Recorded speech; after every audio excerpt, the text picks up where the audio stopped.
Jaqueline Góes é uma biomédica brasileira pós-doutora em doenças infecciosas, uma jovem cientista nordestina que mapeou os primeiros genomas da Covid-19 do Brasil.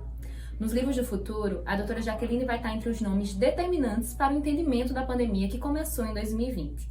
E é com ela que a gente abre a nossa série de entrevistas com personalidades negras nesse mês de novembro. Doutora Jaqueline, você foi uma das coordenadoras da equipe que obteve o genoma do coronavírus. Eu queria que você explicasse para a gente a importância de que, naquele momento em que o vírus se espalhava pelo mundo, o Brasil identificasse bem as suas características hereditárias. Olha,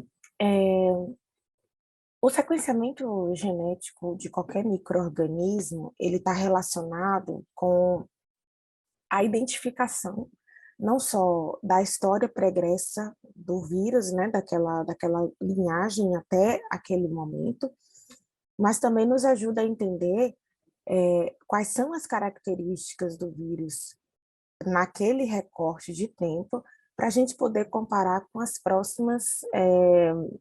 próximos vírus que a gente vai conseguir sequenciar, os próximos genomas que a gente vai analisar, mesmo que não sejam. E isso permite que a gente tenha uma identificação em relação a como aquele vírus vai, eu diria, se comportar dentro da população. Sequenciar o vírus naquelas primeiras semanas, naquelas 48 horas iniciais e depois continuar fazendo isso, nos ajudou a entender qual era a linhagem que estava sendo introduzida no Brasil e que a gente poderia ter tido eu diria que uma atitude mais enérgica, mais incisiva, para evitar o que aconteceu no Brasil. A gente tem exemplos de outros países que fecharam fronteira, que preconizaram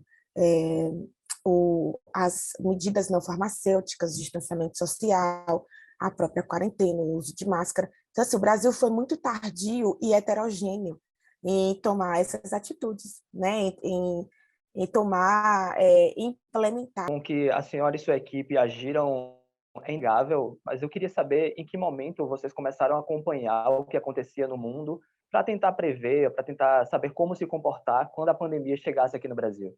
Bom, as 48 horas que as pessoas comentam, né, porque foi realmente o tempo que a gente levou entre o primeiro caso ser detectado e a gente fazer o primeiro report, elas refletem um preparo que a equipe teve ao longo de anos, né? Nós começamos a trabalhar com essa tecnologia desde 2016, então passamos pela epidemia de Zika, chikungunya, febre amarela, e fizemos também um trabalho, na verdade ainda fazemos um trabalho com dengue. Esses 4 anos de atuação na vigilância genômica, utilizando essa técnica, nos fez, de fato, assim, passar por uma série de aprimoramentos, né? Otimizações de protocolos, otimizações do uso dos reagentes. Então, a gente conseguiu sair de um período inicial em que uma biblioteca com 24 amostras levava uma semana para ficar pronta, para chegar no ponto de conseguirmos fazer as mesmas 24 amostras em 24 horas.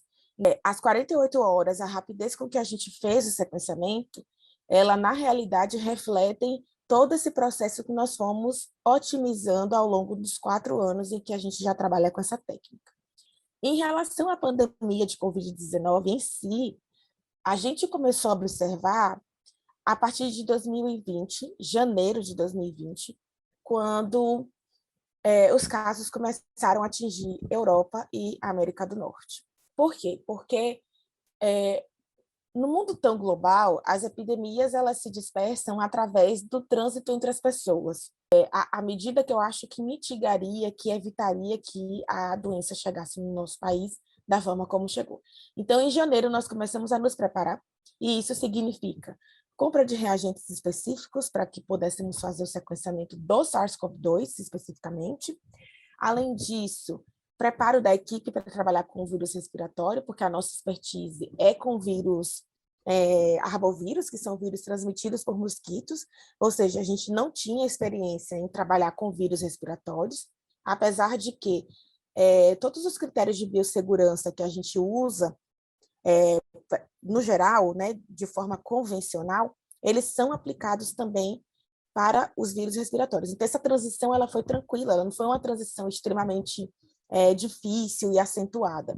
Ela, obviamente, incluiu o uso de máscara, mas foi um processo ali, janeiro e fevereiro, de preparo, para que a gente pudesse estar pronto, né, com tudo, eu diria que configurado para a possibilidade do vírus chegar, que foi o que aconteceu.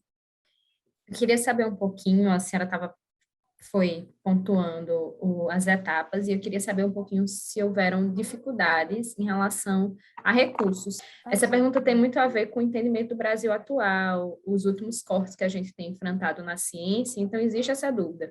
Se houveram dificuldades relacionadas à captação de recursos para poder dar andamento a uma pesquisa tão importante como a do entendimento da Covid naquela época. Olha, Ana, eu vou dizer que o nosso grupo de pesquisa, né, o CADE, que é esse centro específico, ele é um projeto que já acontece desde 2019, ele já está sendo rodado, né, está sendo realizado desde 2019, e nós somos privilegiados no sentido de que a chamada para a qual nós inscrevemos e fomos contemplados é uma chamada que envolve o financiamento brasileiro e do Reino Unido.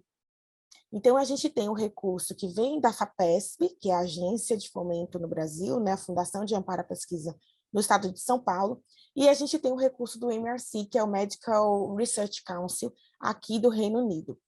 Então, o nosso grupo de pesquisa especificamente tem um aporte financeiro muito bom nesse aspecto, porque nós fomos contemplados com um edital muito grande, um edital que nos forneceu uma quantidade de recurso financeiro significativa, e, para além disso, a gente também tem parcerias com a própria Oxford Nanopore, que é a empresa que comercializa e fabrica e comercializa não só o sequenciador que nós utilizamos, como também os kits. Então, assim, a gente tem esse aporte de recursos financeiros que vem dessas duas instituições, e a gente também tem recebe algumas doações que foram específicas para a Covid-19, por conta da pandemia mesmo, da emergência, da urgência que era necessária. Se a gente for falar de estrutura laboratorial, aí são outros 500, porque o laboratório em si tem uma estrutura muito antiga na USP, e a gente teve que trabalhar em condições que não são adequadas, né? Condições, eu não vou dizer subhumanas, porque também não foi dessa forma, mas, assim, condições muito estritas de trabalho, né? Um laboratório cuja estrutura elétrica está muito antiga e precisava que fosse renovado. A gente não consegue, por exemplo, instalar um ar-condicionado a mais nas salas que a gente utiliza, porque a estrutura elétrica não suporta. Então, acho que tudo isso influencia na qualidade do nosso trabalho e, obviamente, isso influenciou, né, principalmente para a Covid, que a gente teve que mudar nosso padrão de investimento, né? Eu vou só acrescentar rapidinho uma pontinha dessa pergunta, porque ela tem a ver com o que a senhora falou antes, de que a rapidez na detecção só foi possível porque esse estudo vinha sendo realizado antes, ainda que em relação a arbovírus.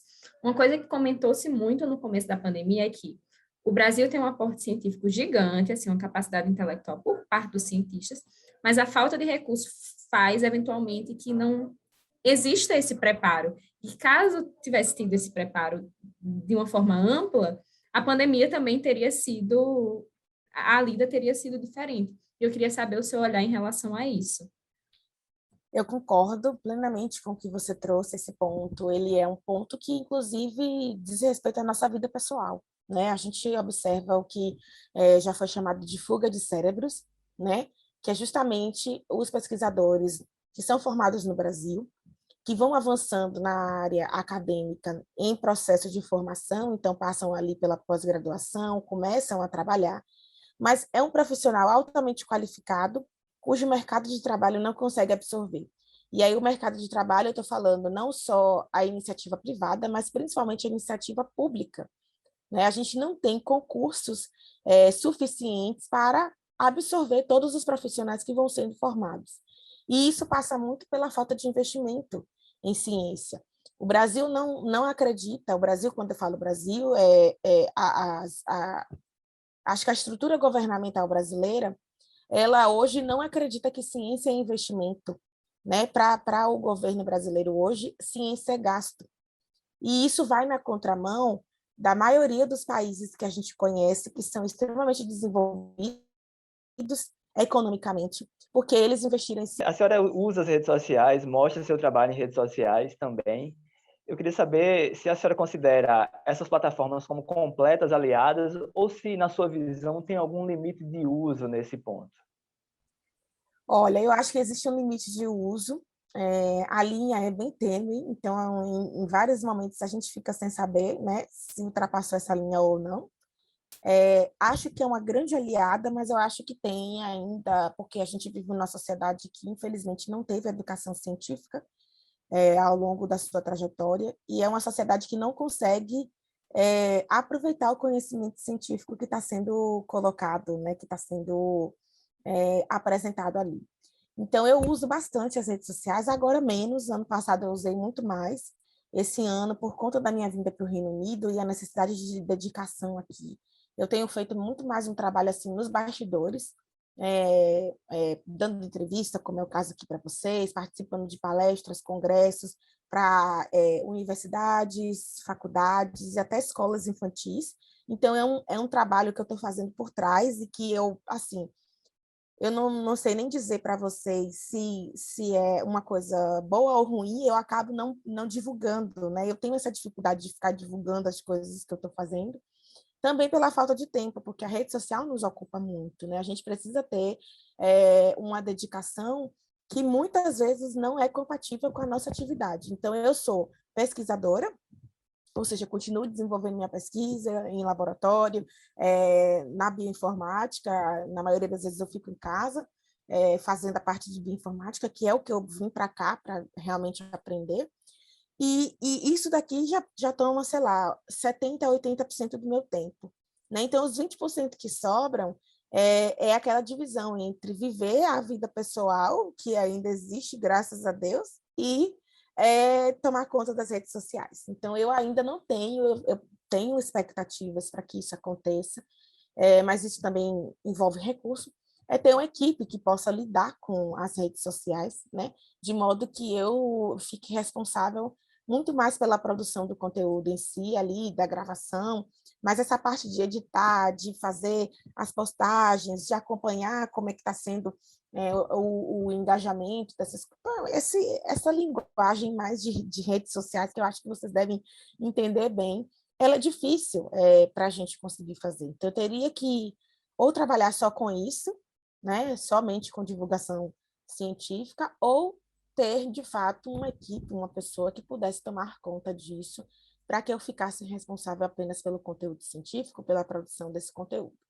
Então, eu acho que o limite fica aí. Fora os que a gente chama de haters, né, que são as pessoas contrárias àquilo que a gente pensa, e que normalmente elas não vêm com um pensamento embasado, que eu acho que é o grande problema de quem faz divulgação científica nas redes sociais, é você ter que lidar com um tipo de ódio que não é um ódio científico, porque se fosse ódio científico, a gente até seria interessante discutir, debater, mas não é um ódio científico, é um ódio que vem atacando a nossa pessoa, né?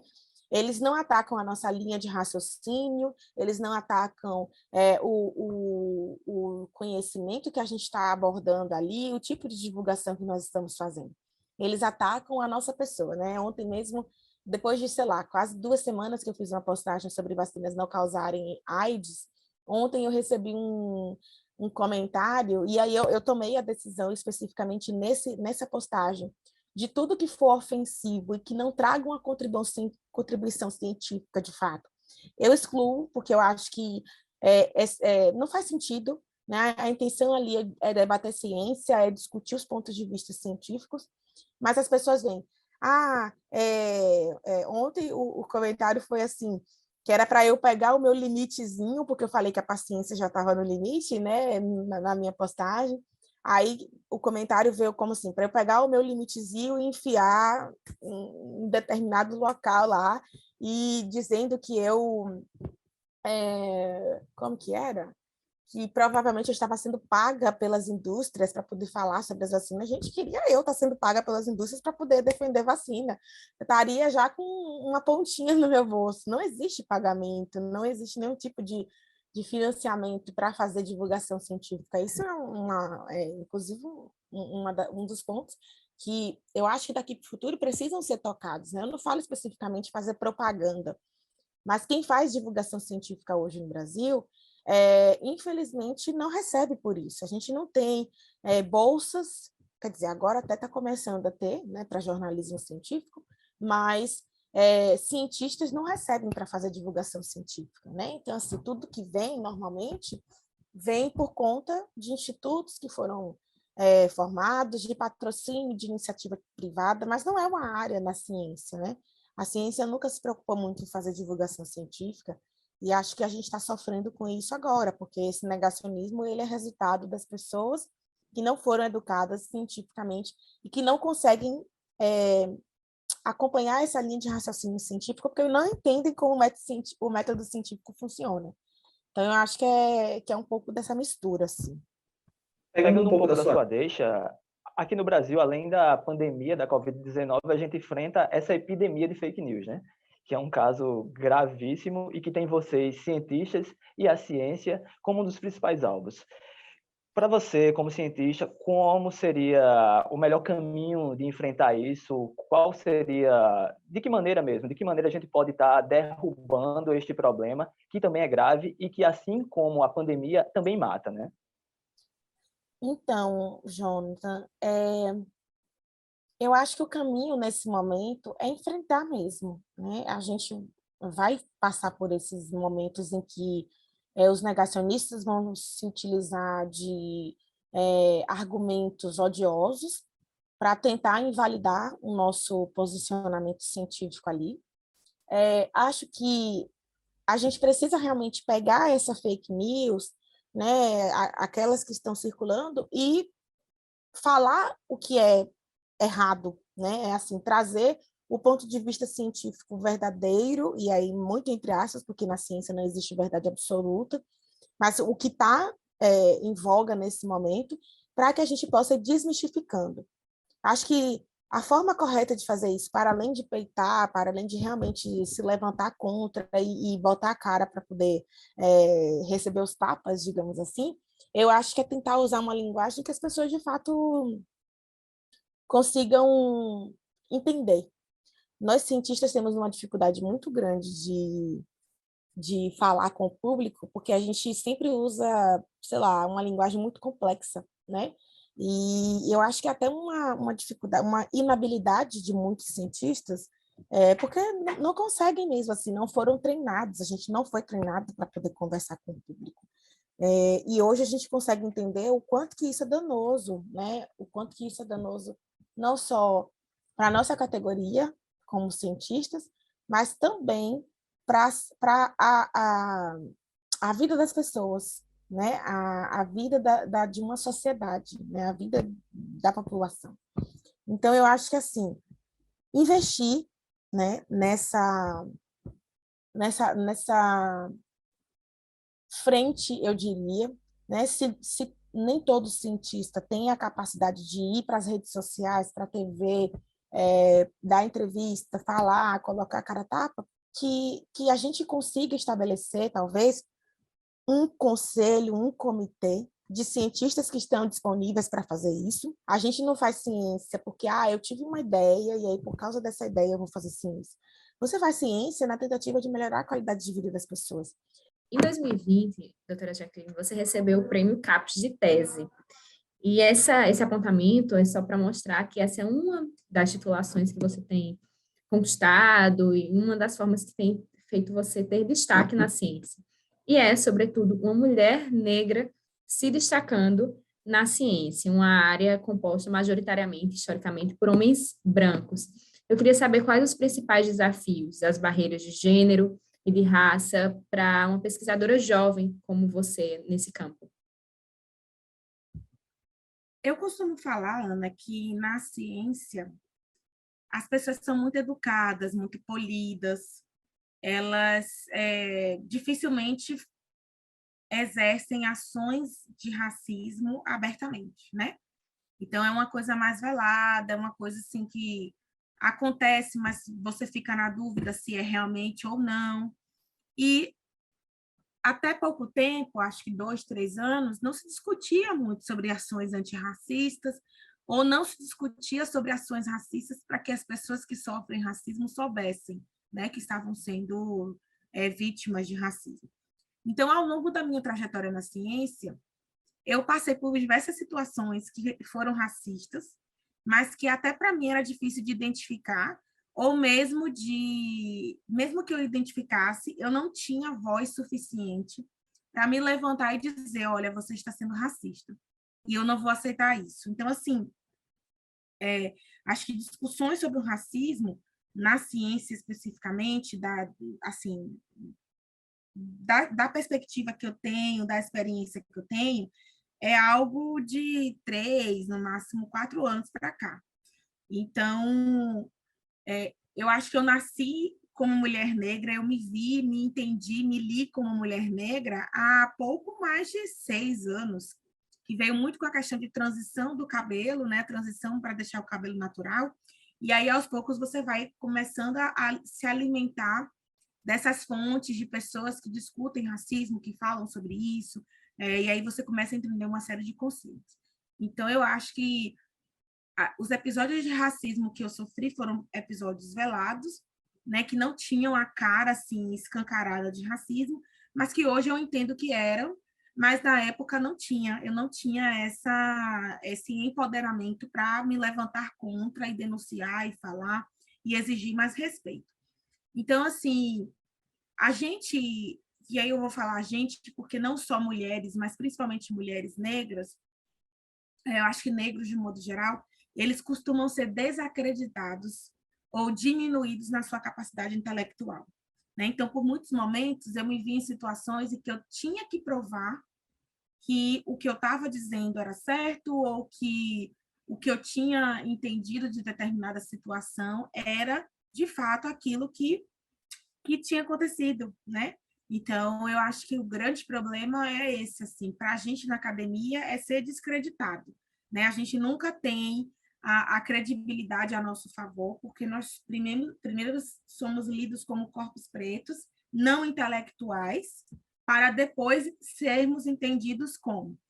E eu acho que, estruturalmente falando, a gente passa por isso também, porque nos ambientes em que eu frequentei, as pessoas da minha cor, elas sempre estavam ali em posições de serviço.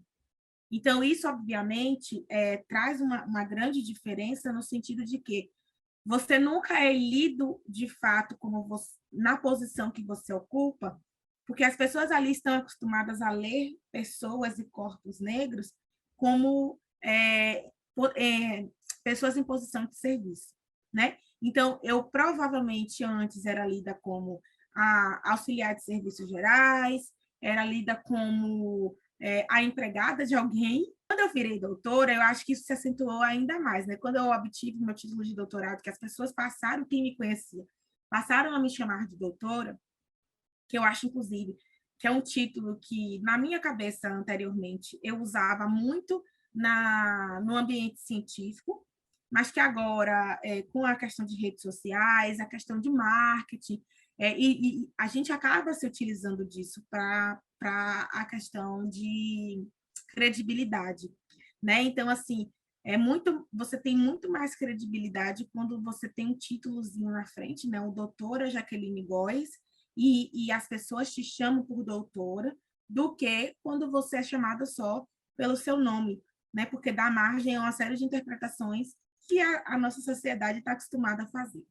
Então, eu acho que em alguns ambientes em que eu frequentei, eu tinha essa primeira impressão, por exemplo, dos porteiros, né? Eu não era lida como uma cientista que estava chegando num instituto de pesquisa, num ambiente para fazer um trabalho, para fazer uma reunião, né? Eu era lida como a empregada de alguém, a secretária de alguém, algo nesse sentido. Então, até mostrar o crachá, você é sempre lido como alguém menor, entre aspas, né? Com menos prestígio, eu diria, do que você de fato não é prestígio, mas assim, você é lido numa outra posição.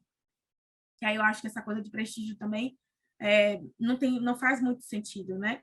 Eu acho que cada profissão, independente de qual seja, ela tem a sua importância na sociedade e infelizmente, a gente tem essas hierarquias bobas que eu particularmente não concordo e não gosto de reforçar. Tanto que eu só faço questão de falar de títulos quando eu estou no ambiente acadêmico, porque aí eu acho que isso faz sentido. Mas, para além dele, eu sou Jaqueline. Então, assim, eu moro aqui no Reino Unido já faz 9 meses agora. Pouquíssimas pessoas sabem quem eu sou, né? Pouquíssimas pessoas, as pessoas me conhecem por eu ser uma mulher brasileira que está aqui, está trabalhando, como muitos outros, né, que vêm para cá. Mas eu não faço questão enfim, de trazer o título para frente. E no Brasil eu tento ser dessa forma também, mas infelizmente a gente passa por situações, né, de ser barrado em alguns lugares, até as pessoas entenderem que você é um pesquisador, que você é um cientista, demora, assim, né? Às vezes, eu lembro de ter ido, sei lá, dar palestra, dar curso em algumas universidades, e a pessoa se surpreender porque eu era a pessoa que ia dar o curso, né? Eu era a pessoa que estava ali na posição de destaque. Então, acontece muito isso. E eu acho que os prêmios, eles vêm só para reforçar que a questão da cor não influencia em absolutamente nada no nosso intelecto, né? Eu acho que a gente está caminhando para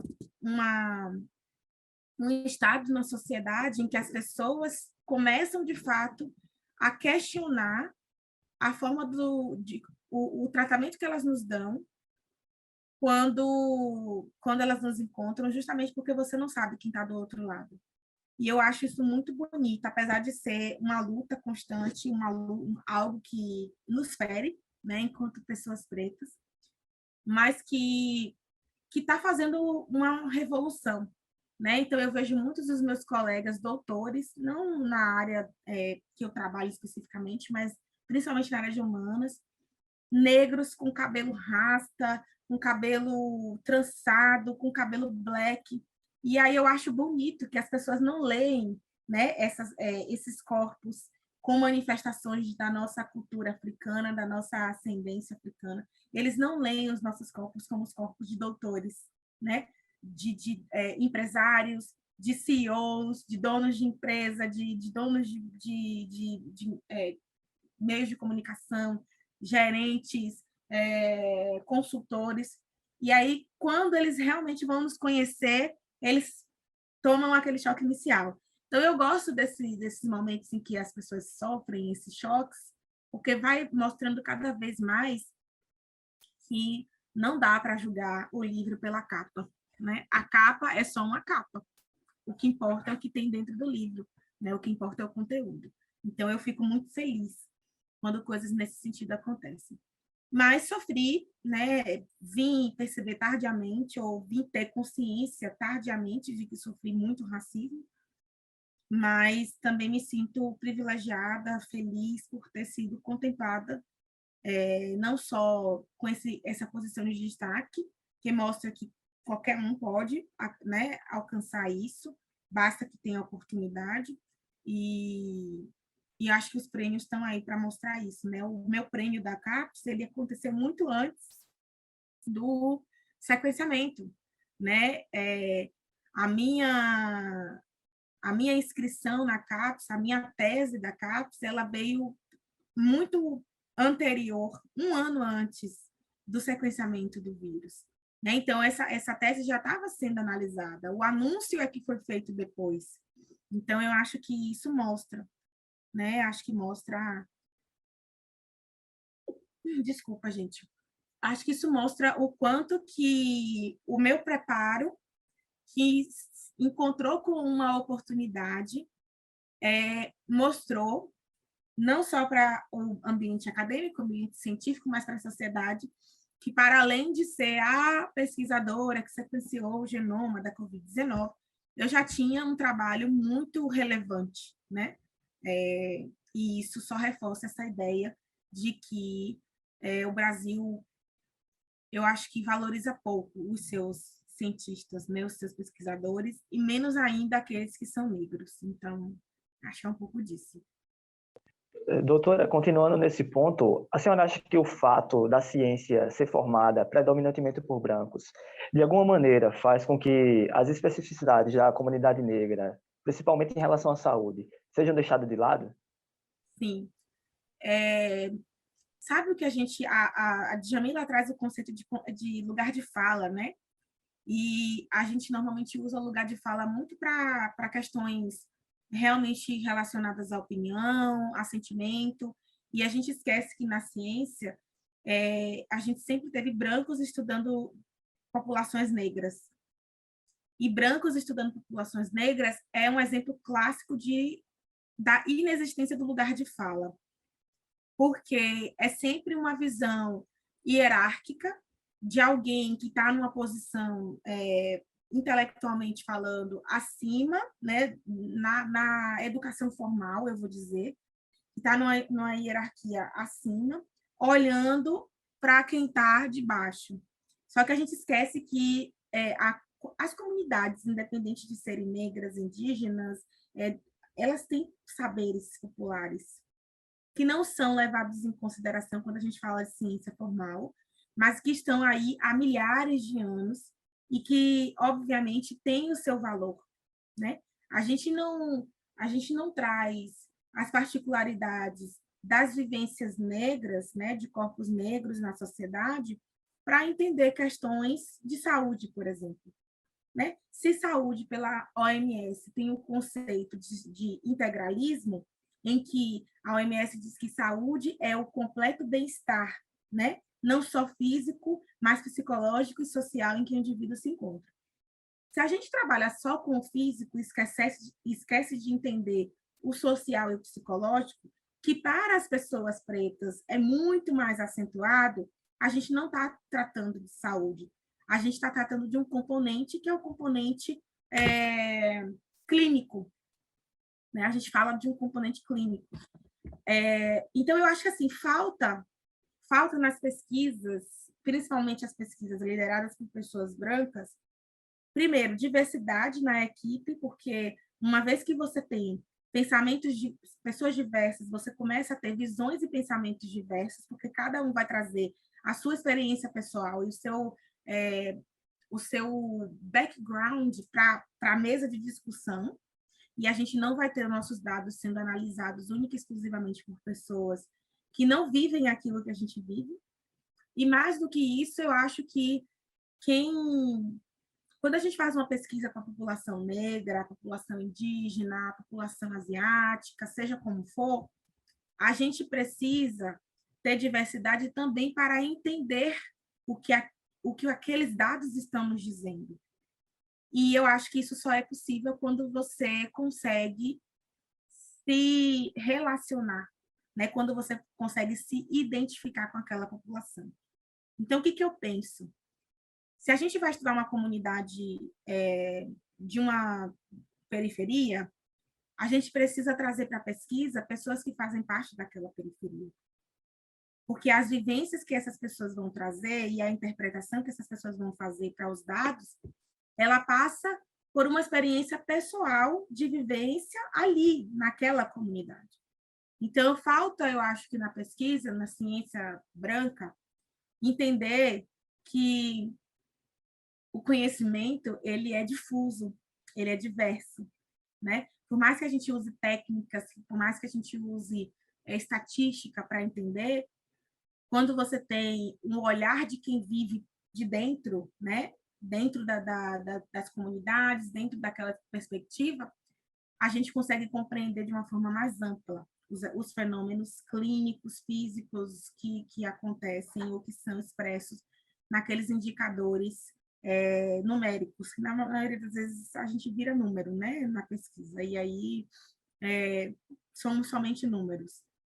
Mas Mas eu vejo esse fenômeno mudando, assim, ainda não é como a gente gostaria, mas eu vejo essa mudança de fenômeno, sim. E vamos esperar, né? Assim, não só esperar, eu falo esperar para ver acontecer, fazer acontecer, esperar os resultados daqui a um tempo. Doutora Jaqueline, você, além desse reconhecimento acadêmico que você tem conquistado através de prêmios sobre seu trabalho que antecede, né, a detecção do genoma da COVID, você também tem ganhado representatividade social mais ampla. Assim, as pessoas fora do ambiente acadêmico têm valorizado a importância do seu trabalho. Eu queria saber se você sente essa responsabilidade enquanto pesquisadora jovem, e se você acredita ser espelho para mulheres, para meninas negras, no caso, que sonham com a ciência e acreditavam não ser possível. Olha, Ana, eu sinto a responsabilidade, sim, cada vez mais, inclusive, porque já se passam aí praticamente 2 anos vamos chegar a 2 anos do que aconteceu, né, do sequenciamento e tudo mais, e eu ainda recebo muita mensagem do público de um modo geral, falando que eu inspiro, que eu sou inspiradora, que eu sou um modelo a ser seguido, que as crianças se espelham em mim. E eu fico, de certa forma, me sinto ainda desconfortável nessa posição. Assim, eu não consigo me ver como sendo esse modelo porque eu me conheço, né? Eu sei que eu sou muito falha em vários aspectos. Então, assim, eu tenho muito medo desse endeusamento que as pessoas fazem. Mas, ao mesmo tempo, eu tenho percebido cada vez mais, porque eu tenho recebido depoimentos reais, né? Eu estou até com alguns vídeos de crianças que eu pedi autorização para postar no meu Instagram, porque algumas escolas têm feito projetos e aí as crianças escolheram me representar. E aí é muito bonito ver crianças negras que têm um físico muito parecido com o meu, cabelo parecido, black, assim, bem espalhadão, bem coroa, vestindo uma camisa do pai,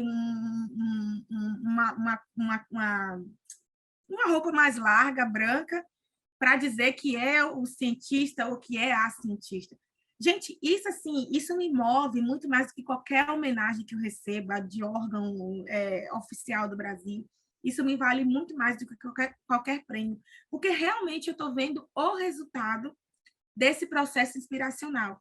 E aí não é mais assim, alguém me falou que a filha me tem como inspiração. Agora eu estou vendo as pessoas, eu estou vendo essas crianças, eu estou vendo o depoimento dessas crianças, eu estou vendo a fala dessas crianças. É muito bonito. E aí hoje eu já consigo entender que realmente eu tenho tido um papel significativo para essas crianças, né?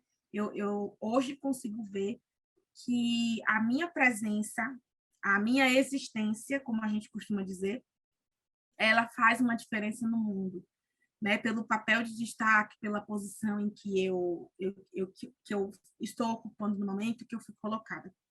E aí isso me faz, inclusive, querer cada vez mais estar no Brasil para poder contemplar esses movimentos, né? Porque daqui eu só consigo fazer assim, no virtual. Mas eu adoraria estar com vocês, pessoalmente, né? Para a gente poder não só fazer o trabalho que precisa ser feito, obviamente, mas para a gente poder viver essa experiência. Então, quando eu sou convidada para uma escola de educação infantil para poder falar, é muito bonito, as crianças se emocionam, as crianças estão fazendo as perguntas, né? Então, eles ensaiam, aí eles vêm, abrem a câmera, fazem a pergunta. Isso é muito bonito.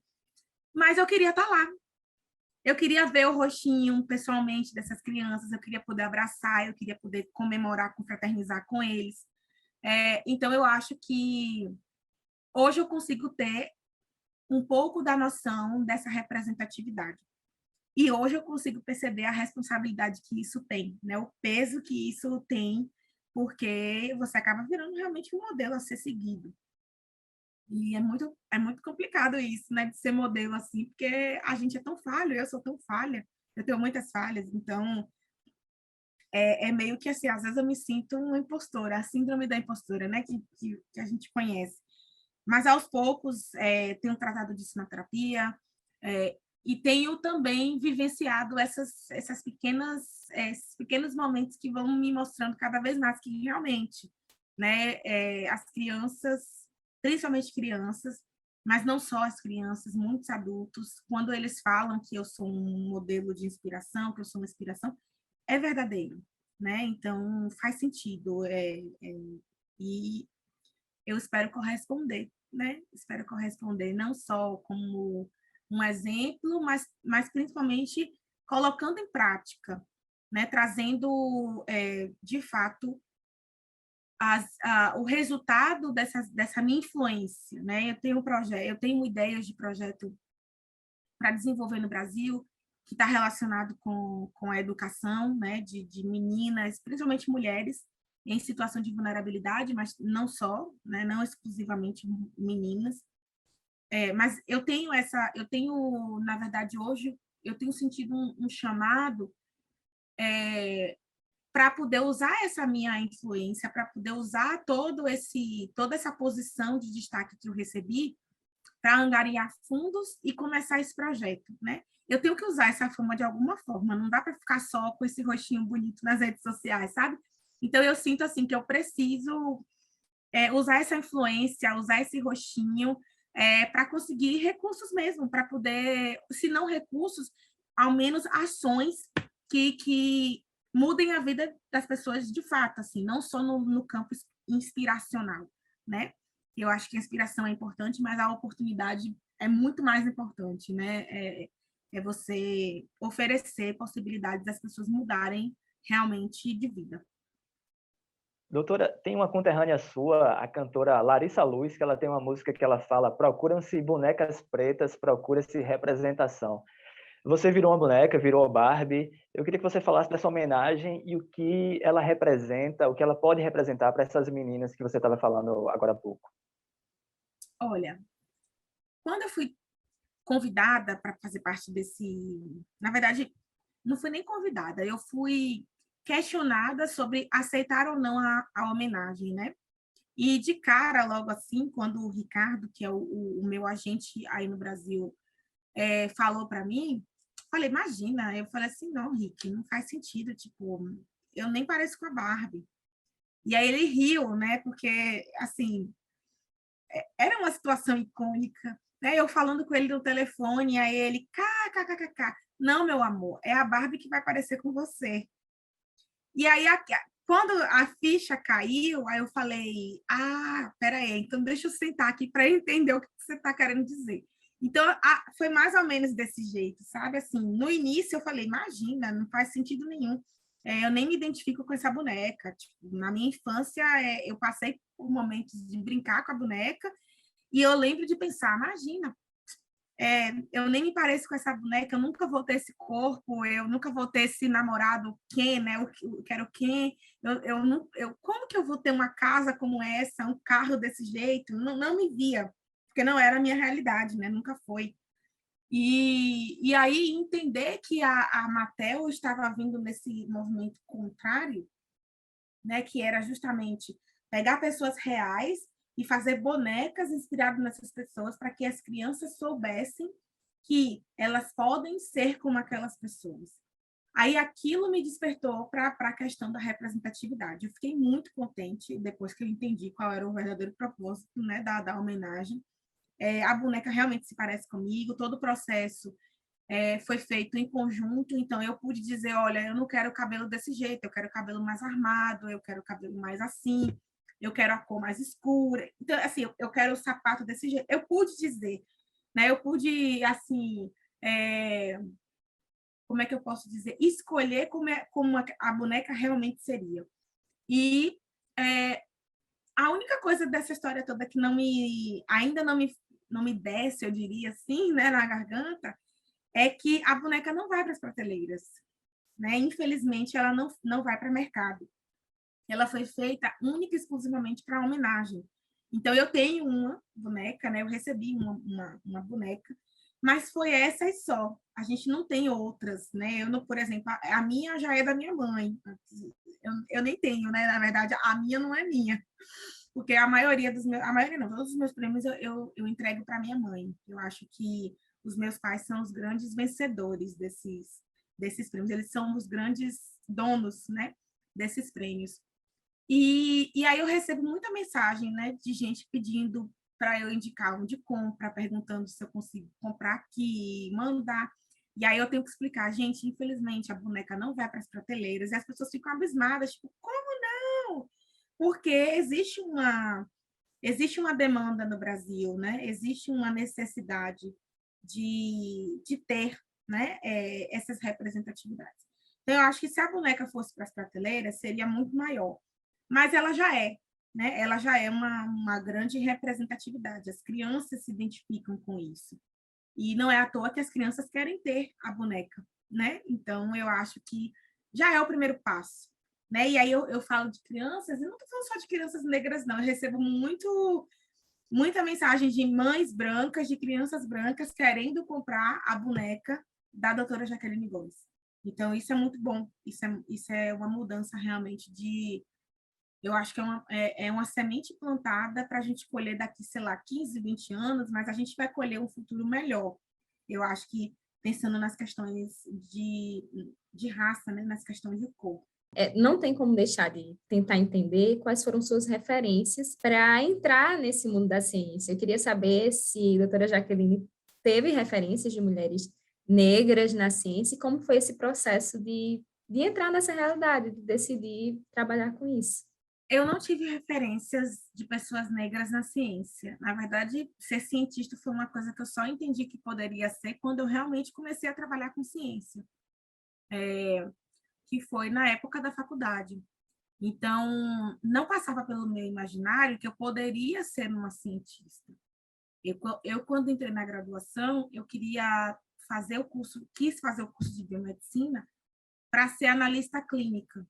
Ou seja, eu queria ter um laboratório de análises clínicas, eu queria trabalhar com amostras, eu queria laudar. Então, essa era a minha vontade.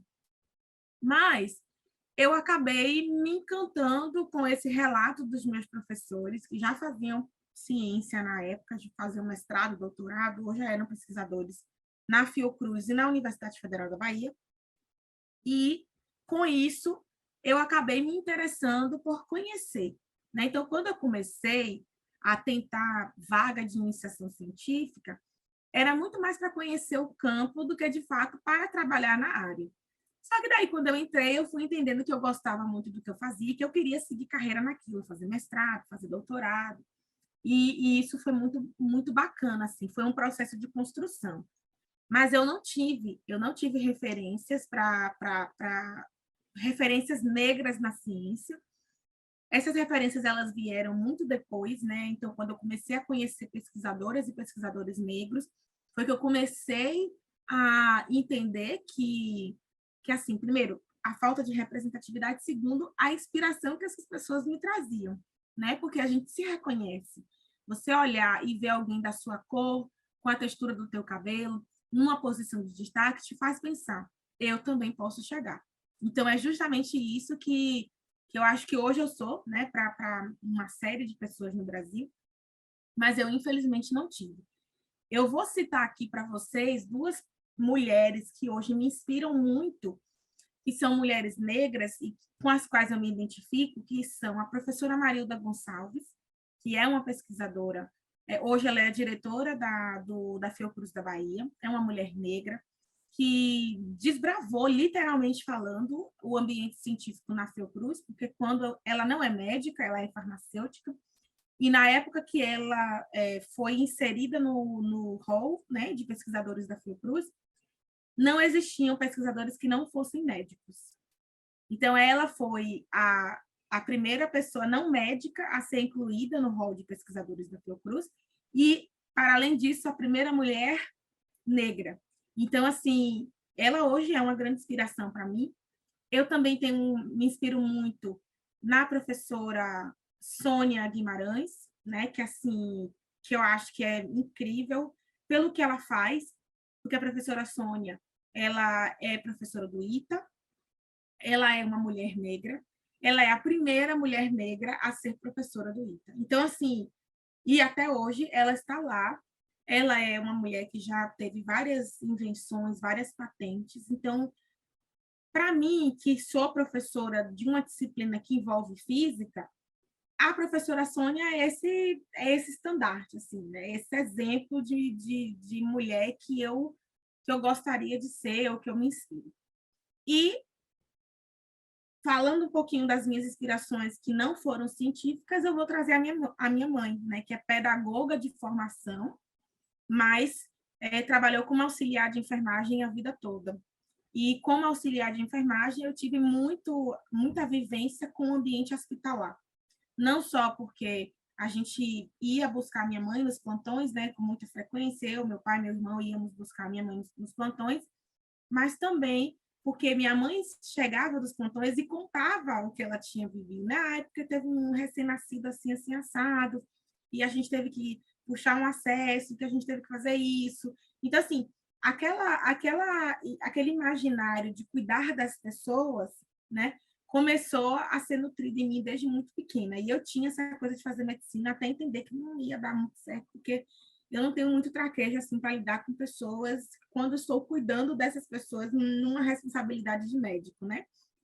Eu gosto de ficar nos bastidores, de trabalhar com as amostras, e de entender que por trás de cada amostra tem um paciente, que é uma vida, mas assim, não necessariamente está lá na frente, né? Na linha de frente. Então, eu acho que é isso. As minhas referências, elas são recentes. A minha ideia de ser cientista é muito recente. Ela só se deu quando, de fato, eu comecei a trabalhar com ciência. Mas eu fico feliz que esses padrões estão mudando no Brasil, né? Pronto, essa pergunta vai ser feita a todos os entrevistados esse mês, doutora Jaqueline. Quando se fala em consciência negra, quais são os caminhos necessários para que o Brasil se torne um país onde o preto possa sonhar sem que a negritude seja um obstáculo? Olha, Ana, eu acho que os caminhos são muitos, mas eles convergem para a dignidade, né? Eu acho que o Brasil não consegue colocar o corpo negro num local, num lugar de dignidade, né? Não somos dignos de termos um bom tratamento nos lugares, não somos dignos de frequentarmos os mesmos lugares, não somos dignos de ter conforto, riqueza, não somos dignos de sermos intelectuais. Então, assim, parece que os brancos, parece não, os brancos, né, que dominam, obviamente, a cena no Brasil, nos coloca nesse lugar de não digno, né? Nós não temos dignidade para ocupar os mesmos espaços, para ter os mesmos benefícios.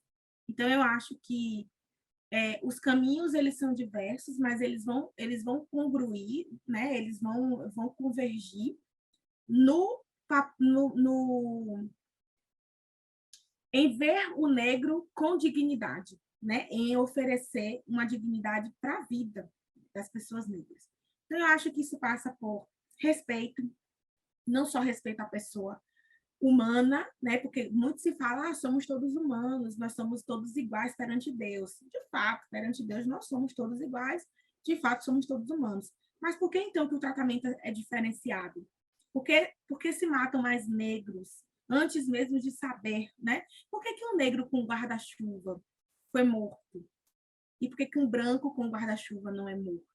Né? Eu vi uma postagem só, eu vou ser rápida para a gente conseguir pelo menos terminar essa pergunta, mas depois eu comento. Então, eu acho que assim, eu acho que tratar com respeito como ser humano, de fato, oferecer oportunidades para que essas pessoas consigam chegar, né, nos mesmos lugares e ter os mesmos resultados. E acho que terceiro é o branco entender e abdicar dos seus privilégios. Porque é difícil para um branco entender que ele é privilegiado. Ele não consegue raciocinar que ele é privilegiado, porque ele está acostumado.